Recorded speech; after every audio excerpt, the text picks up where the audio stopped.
Alors bonjour à tous, un exercice ici sur le calcul de nombres dérivés d'une fonction en un point. Alors nous devons démontrer que la fonction f définie par f de x égale x cube est dérivable en x égale 1 et calculer le nombre dérivé en 1. Alors pour savoir si une fonction est dérivable en un point, on va calculer la limite d'un taux d'accroissement. Alors regardez, on va faire ça. Limite lorsque h tend vers 0 de f de a plus h moins f de a sur h. Ça, f de a plus h moins f de a sur h, c'est appelé taux d'accroissement de la fonction en petit a. Alors nous, on est ici en 1. Donc quand on dit on est en 1, on va choisir petit a égale 1. Si on était en 11, petit a vaudrait 11. Donc ici, je vais calculer le taux d'accroissement de la fonction en 1. Donc, je vais remplacer petit a par 1. Voilà. Je vais d'abord calculer le taux d'accroissement et ensuite je ferai la limite. Et pour que la fonction soit dérivable, il faut que la limite de ce taux d'accroissement soit égale à un ici réel. Il faut que L soit un réel qui soit bien sûr différent de plus l'infini ou de moins l'infini. Un réel, comme par exemple 4,2 ou 11 tiers, il ne faut pas que ça tende vers plus l'infini ou moins l'infini. Bon, on va faire ce petit calcul. Donc, on y va. On va prendre bloc par bloc ici. Donc, je calcule d'abord f de 1 plus h.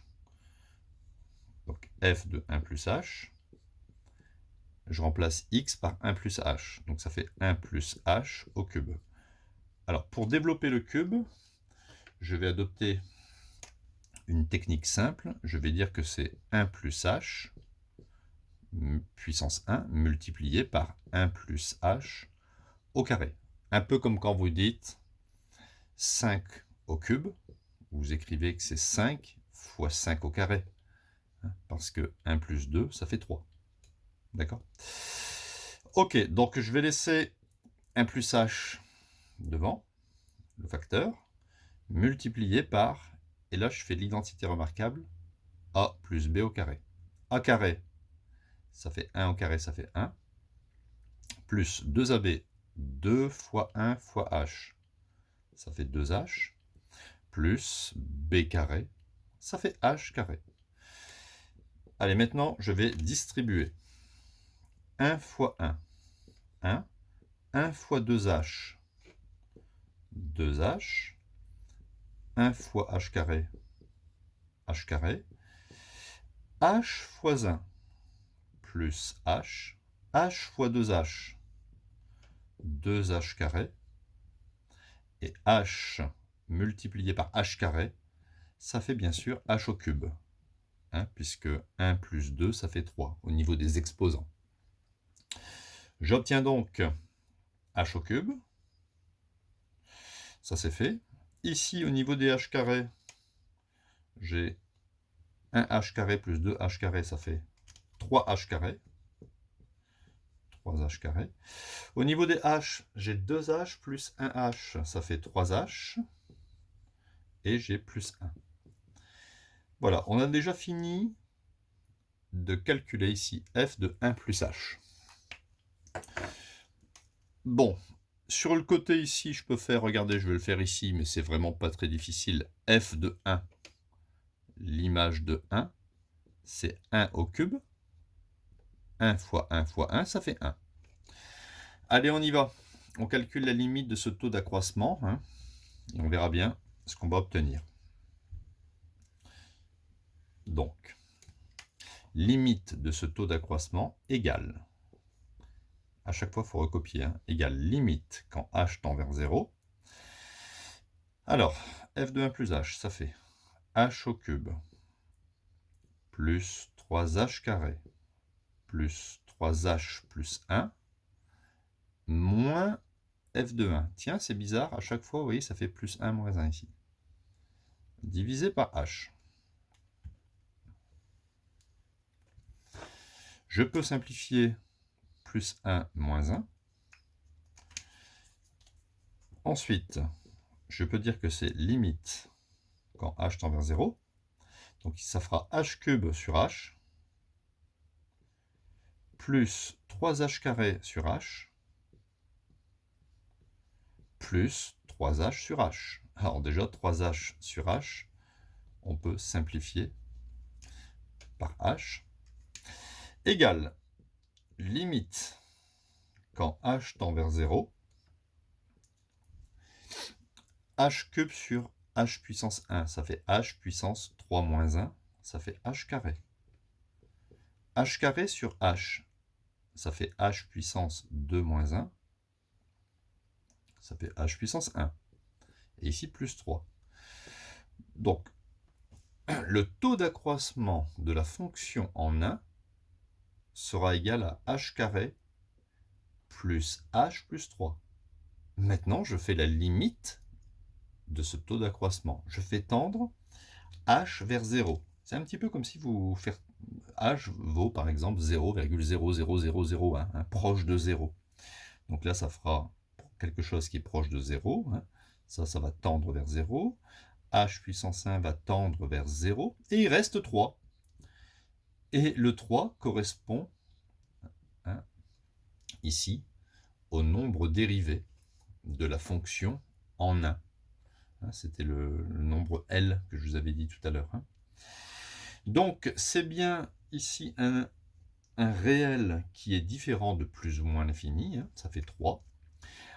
On peut donc en conclure que la fonction est bien dérivable en x égale 1 et le nombre dérivé vaut 3. Alors on peut l'écrire comme ça, en conclusion. On peut l'écrire comme ça. Le nombre dérivé de la fonction en 1, ça fait 3. Alors on va voir graphiquement à quoi ça correspond.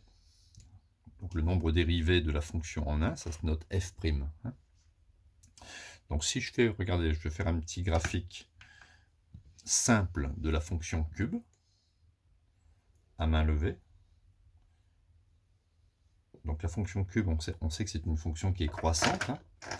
Donc c'est une fonction, voilà, à peu près.